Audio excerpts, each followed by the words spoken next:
The first step towards achieving your dreams is having the right coach. Get the best education with forensic classes by Diksha and make your NET forensic exam dreams come true. Download the app now. Hello everyone, welcome to our YouTube channel. And आज की class में हम कुछ important forensic MCQs discuss करेंगे जो आपके upcoming DUET PG forensic science exam के point of view से बहुत ही ज़्यादा इंपॉर्टेंट है। अगर आप प्रिपरेशन कर रहे हैं DUET PG फोरेंसिक साइंस के लिए, we have revision classes for you all. तो आप रिविजन क्लासेस ज्वाइन कर सकते हैं हमारे ऑफिशियल एप्लीकेशन में, जिसकी लिंक आपको डिस्क्रिप्शन में मिल जाएगी। एंड वहाँ से आप एप्लीकेशन डाउनलोड कर सकते हैं। एंड एग्जाम बहुत ही नज़दीक है, आपको रिविजन फटाफट से करना चाहिए। और subscription fee is at its lowest, so आप सब्सक्रिप्शन लेके अपनी प्रिपरेशन बहुत ही जल्दी कर सकते हैं। And you will get a lot of MCQs there so that आपका एग्जाम ज़रूर क्रैक होगा। So download our application and join the classes. Let's start today's session. First question is, teaching of forensic science in India for the first time was started at the university situated at. So here we have 4 options: Kolkata, Bangalore, Patiala and Sagar. So अगर आपको ज़्यादा time चाहिए आप video pause कर सकते हैं या फिर आप हमारे साथ कंटिन्यू कर सकते हैं। Okay, so the correct option for this question is D, सागर, है ना। सागर में सबसे पहली बार यूनिवर्सिटी में फोरेंसिक साइंस सब्जेक्ट आया था। सागर की यूनिवर्सिटी को हम सागर यूनिवर्सिटी भी कहते हैं या फिर हम हरी सिंह गौर यूनिवर्सिटी के नाम से भी इसे जानते हैं, जो कि सागर में सिचुएटेड है। इस चीज़ को आपको हमेशा याद रखना है कि ये यूनिवर्सिटी फोरेंसिक यूनिवर्सिटी नहीं है। फोरेंसिक साइंस करिकुलम में सबसे पहली बार सागर की यूनिवर्सिटी में ही आया था। एंड पहली फोरेंसिक साइंस यूनिवर्सिटी अगर क्वेश्चन आता है तो आपको GFSU या NFSU ऐड करना है, क्योंकि ये सिर्फ और सिर्फ फोरेंसिक बेस्ड पहली यूनिवर्सिटी है। सो आपको ध्यान रखना है कि क्वेश्चन में पूछा क्या गया है। Okay, let's move to the next question. A married woman dies with 9 years of marriage due to hanging at her husband's house. The inquest to be conducted by, ठीक है, A district surgeon, head constable, district magistrate and district collector. So एक option इसका correct option है। आपको question ज़्यादा ध्यान से पढ़ना है, समझना है कि क्वेश्चन में आपको बताया क्या गया है। क्वेश्चन क्या है? A married woman dies with 9 years of marriage. ठीक है, कितने साल हो गए हैं शादी को? 9 years of marriage due to hanging at her husband's house. So अपने ही हस्बैंड के घर में 9 साल की शादी के बाद उसने हैंगिंग करी है। सो इनक्वेस्ट कौन करेगा? ठीक है, so the correct option for this question is B, head constable. Head constable inquest करेंगे। सो इनक्वेस्ट 2 तरीके की होती है हमारे इंडिया में। First we have police inquest, तो यहाँ पे पुलिस इंक्वेस्ट ही होगी। एंड हेड कांस्टेबल ही पुलिस डिपार्टमेंट से हमारे पास इन 4 ऑप्शंस में। So option B is the correct option. तो पहला होता है पुलिस इंक्वेस्ट और एक होता है मजिस्ट्रेट इंक्वेस्ट। मजिस्ट्रेट इंक्वेस्ट, सो मजिस्ट्रेट इंक्वेस्ट स्पेशल केसेस में किया जाता है। अब आप ये सोच रहे होंगे कि डाउरी के केसेस में भी मजिस्ट्रेट इंक्वेस्ट होता है, पर डाउरी की रिक्वायरमेंट क्या है? कि रिक्वायरमेंट ये है कि 7 years ऑफ मैरिज। अगर 7 साल या 7 साल के कम समय में कोई भी मैरिड वुमेन किसी भी वे में खुद को नुकसान पहुंचाती है या फिर सुसाइड करती है या उसके जो इन लॉज है उनका इन्वॉल्वमेंट होता है, तब वो डाउरी का केस बनता है। क्योंकि यहाँ पे ऑलरेडी 9 years हो चुके हैं, तो ये डाउरी के कैटेगरी में अभी नहीं जा रहा है। तो इस वजह से सबसे पहली बार इंक्वेस्ट कौन करेगा? पुलिस इंक्वेस्ट होगी एंड हेड कॉन्स्टेबल इंक्वेस्ट करेंगे। इसी वजह से मैंने बोला कि आपको क्वेश्चन बार बार पढ़ना है। ऐसा नहीं कि आपने बहुत जल्दी जल्दी से क्वेश्चन पढ़ लिया एंड आपको लगे कि हाँ इसका आंसर तो हमें आता है एंड फटाफट से आंसर सेलेक्ट कर दिया। कभी कभी क्वेश्चन में कुछ छोटी छोटी इन्फॉर्मेशन हम मिस कर देते हैं करेक्ट आंसर पता होने की एक्साइटमेंट में, तो आपको ये नहीं करना है। Okay, let's move to the next question. Inquest is conducted under which of the following sections of Indian law? So here we have 4 options. So CRPC के अंदर ही इंक्वेस्ट कंडक्ट करी जाती है। So IPC एंड IEE को हम completely remove कर देते हैं, क्योंकि जो इंक्वेस्ट है, चाहे वो मजिस्ट्रेट इंक्वेस्ट हो चाहे वो पुलिस इंक्वेस्ट हो, वो सिर्फ और सिर्फ क्रिमिनल प्रोसीजर कोड के अंदर होती है। तो यहाँ पे मजिस्ट्रेट इंक्वेस्ट या पुलिस इंक्वेस्ट स्पेसिफाई नहीं किया है। इसमें पूछा गया है कि सिर्फ और सिर्फ इंक्वेस्ट, है ना। सो इंक्वेस्ट का जो करेक्ट ऑप्शन है, करेक्ट ऑप्शन इज B, 174 ऑफ CRPC। सेक्शन 174 ऑफ CRPC इन्वॉल्व है, एसोसिएटेड है इंक्वेस्ट से इंडियन लॉ के अंदर। Okay, let's move to the next question. Medullary index of human hair is, so human hair का मेड्यूलरी इंडेक्स कितना होता है? Here you have 4 options. So medullary index हम कैसे कैलकुलेट करते हैं? सो मेड्यूलरी इंडेक्स जिसे हम कहते हैं MI। इसे कैलकुलेट करने का एक फॉर्मूला होता है, तो ये होता है width of medulla and width of cortex. ठीक है, width of cortex and width of medulla हम चेक करते हैं, तब जाके हमें क्या मिलता है, मेड्यूलरी इंडेक्स मिलता है। एंड ह्यूमन का medullary index, option D is the correct option, या तो 0.3 होता है या फिर उससे भी कम होता है, क्योंकि जो ह्यूमन हेयर है वो बहुत ही थिन मेड्यूला होता है उसमें, या फिर फ्रेगमेंटेड मेड्यूला होता है, तो इसी वजह से इट कम्स बिलो 0.3 और बिलो दैट। ठीक है, 0.3 या उससे कम हो सकता है। So this is about medullary index. Let's move to the next question. Kinky hairs are characteristic features of Europeans, Caucasians, Mongoloids and Negroids.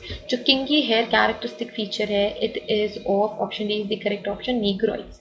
So kinky hair का जो characteristic feature होता है वो Negroids का होता है। Ballooning effect test is characteristics of woolen fibers, nylon fibers, cotton fibers and rayon fibers. ठीक है, सो यहाँ पे हमारे पास नेचुरल फाइबर्स भी हैं एंड सिंथेटिक फाइबर्स भी हैं। सो बलूनिंग इफेक्ट किस में हमको देखने को मिलता है? सो मैं आप सभी को एक बात बता देती हूँ, जो बलूनिंग इफेक्ट है वो सेल्यूलोज के प्रेजेंस में होता है। सेल्यूलोज अगर आपके फाइबर में प्रेजेंट है तो वो डिफरेंट केमिकल के इन्फ्लुएंस में बलूनिंग शो करेगा। एंड यहाँ पे हम टेस्ट की बात कर रहे हैं, तो ऑफ कोर्स आप फाइबर टेस्ट कर रहे हैं, तो बलूनिंग इफेक्ट शो करता है। सेल्यूलोज किस में होता है? कॉटन फाइबर्स में। So cotton fibres is the correct option. Woollen fibres भी आपके दिमाग में क्वेश्चन आ सकता है, because it is bit confusing with option A woollen fibres. Woollen fibres are nothing but animal hair. ठीक है, तो उसमें हेयर के कैरेक्टरिस्टिक्स ज्यादा होते हैं, हेयर फाइबर होता है वो, इस वजह से सेल्यूलोज उसमें प्रेजेंट नहीं होता। इट कंटेन्स प्रोटीन, क्योंकि हेयर है तो प्रोटीन कंटेन करेगा, राइट। हमारे ह्यूमन हेयर भी प्रोटीन कंटेन करते हैं। आपने इतनी सारे शैम्पू के एड्स में देखा होगा केराटिन प्रोटीन होता है। सो बहुत सारे बहुत फैंसी एड्स आते हैं टीवी में, तो प्रोटीन के बने हुए होते हैं हेयर। हमारे हेयर भी प्रोटीन के बने हैं, वैसे ही एनिमल हेयर भी प्रोटीन के बने हुए होते हैं। एंड सेल्यूलोज ही सिर्फ और सिर्फ बलूनिंग इफेक्ट शो करता है, इस वजह से option C is the correct option. Let's move to the next question. In hair growth, the telogen phase may last up to 100 days, 6 months, 2 years and 6 years. ठीक है, so जो hair का growth phase होता है उसमें से एक phase होता है टीलोजन, वो कितने समय तक लास्ट करता है, ये आपसे क्वेश्चन पूछा जा रहा है। सो जो हेयर का ग्रोथ फेज होता है वो बेसिकली 3 ग्रोथ फेज होते हैं, कभी कभी आप 4 भी पढ़ोगे, बट 3 जो फेजेस होते हैं वो सबसे ज्यादा इंपॉर्टेंट है। सबसे पहला फेज होता है एनाजन, सबसे ज्यादा लॉन्ग लास्टिंग यही होता है। दूसरा फेज होता है कैटाजन, फिर आती है third phase is telogen, and fourth phase अगर कभी आपको याद रखना है, सो इट इज एक्सोजन। इसमें फिर से रीजेनरेशन होता है आपके हेयर का। Anagen is the baby hair, और ये होता है मेच्योर हेयर, और ये फिर ओल्ड हेयर टीलोजन। जो टीलोजन फेज है it last up to 100 days. ठीक है, इसकी लाइफ होती है it's up to 100 days. So it is not fix कि 100 डेज ये एकदम rigid, but yes 100 days is the average. Okay, let's move to the next question. The essentials of a fingerprint with loop patterns are a sufficient curvature, a delta and a minimum 1 ridge count. Sufficient curvature, you can just read out the options by yourself. So जो fingerprint होते हैं loop pattern के, essentials of a loop fingerprint pattern. So loop कैसा होता है? Loop is something like this. समझो ये ऐसा हो गया, तो मैं एक रफ डायग्राम बनाती हूँ। loop, so loop ऐसे बनते हैं, loop fingerprints are like that, ऐसा भी हो सकता है, and like this, so this is loop। ठीक है, loop सबसे ज्यादा कॉमन होता है, इसके बाद फिर whirl भी होता है, बट वो हम क्यों ही बनाएंगे, अभी loop से रिलेटेड क्वेश्चन आया तो loop देखते हैं। so the correct option for this question is option A, a sufficient curvature। आपको curvature नजर आ रहा है loop में, delta भी होता है, delta is this is known as delta। Delta होता है, ये तो कोर होता ही ऑफ कोर्स, कोर, तो हम यहाँ पे डेल्टा की बात कर रहे हैं। एंड कोर एंड डेल्टा के बीच में जितने भी रिजेस आते हैं उनको हम काउंट करते हैं, तो वो रिज काउंट कहलाता है। कोर से डेल्टा के बीच में जितने भी रिज आएंगे that is delta, that is ridge count, और एक मिनिमम रिज जरूर होती है लूप फिंगरप्रिंट में, ठीक है। डेल्टा एंड कोर के बीच में एक जरूर रिज काउंट होता है। So that is the correct explanation, so that is the correct answer, option A. Sufficient curvature होगा, डेल्टा होगा, और मिनिमम 1 रिज तो प्रेजेंट होती है लूप फिंगरप्रिंट में। Let's move to the next question. Handwriting with finger movements may be characterized by restricted lateral freedom, frequent pen lifts, size of the writing, and all of the above.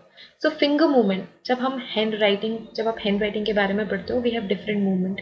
कुछ लोगों का जो movement होता है वो wrist से होता है, रिस्ट मूवमेंट होता है ना, एंड कुछ का फिंगर में मूवमेंट होता है। तो wrist movement and finger movement is associated kind of. जब हम सिर्फ और सिर्फ फिंगर मूवमेंट, चलो अब ये समझो कि लेट्स जस्ट थिंक कि हमने रिस्ट मूवमेंट नहीं करना, हमने सिर्फ फिंगर मूवमेंट करना है, तो वो किससे कैरेक्टराइज्ड होगा? लेटरल फ्रीडम आपको रहेगी या नहीं रहेगी, पेन लिप्स आप फ्रीक्वेंटली करोगे या नहीं करोगे, या फिर हैंड राइटिंग के साइज में फर्क आएगा या नहीं होगा। So the correct answer for this question is all of the above. जब आपके हैंड राइटिंग में फिंगर मूवमेंट होता है, देखो फिंगर मूवमेंट होता है, रिस्ट मूवमेंट होता है, या फिर होल आर्म मूवमेंट होता है। अगर मैं वॉल में लिखूंगी या ब्लैक बोर्ड, ग्रीन बोर्ड या किसी भी बोर्ड में लिखूंगी तो मेरा पूरा का पूरा आर्म मूवमेंट होगा, राइट। जब मैं सिर्फ और सिर्फ पेन पेपर के साथ लिखूंगी तो मैं अपने रिस्ट को यहाँ पे स्टेबल करूंगी और फिर फिंगर मूवमेंट करूंगी, या फिर मैं पूरा का पूरा रिस्ट मूवमेंट भी कर सकती हूँ। बट फिंगर मूवमेंट में ये तीनों चीजें इंक्लूडेड होती है। So correct option is all of the above.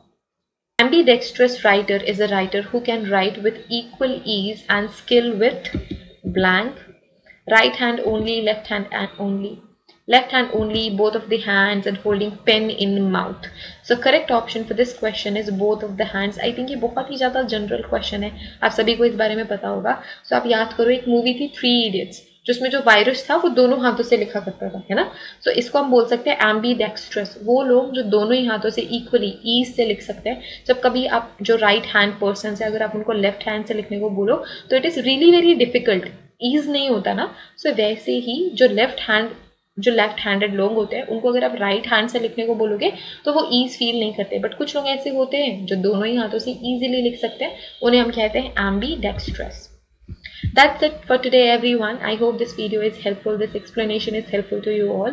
अगर ये वीडियो helpful है तो you can share it with your friends so that उनकी प्रिपरेशन भी अच्छी हो सके. And मैंने देखा है कि बहुत सारे स्टूडेंट्स हमारा चैनल सब्सक्राइब नहीं करते हैं, so do subscribe our channel. So इसी तरीके की वीडियो आपको आगे देखने को मिले, and इतनी ही नॉलेज आप यहाँ से क्रिएट करो, and अपने हर एक एग्जाम में आप अच्छा स्कोर करो. So download our application if you want to join any of our classes and subscribe to our channel. हम available हैं Telegram पे भी and Instagram पे भी. So Telegram, Instagram पे आपको frequently नई न्यूज़ मिलती रहती है, so आप वहाँ भी हमें follow कर सकते हैं. Thank you everyone again. Have a great day ahead. See you guys in the next video. Till then, take care. Bye.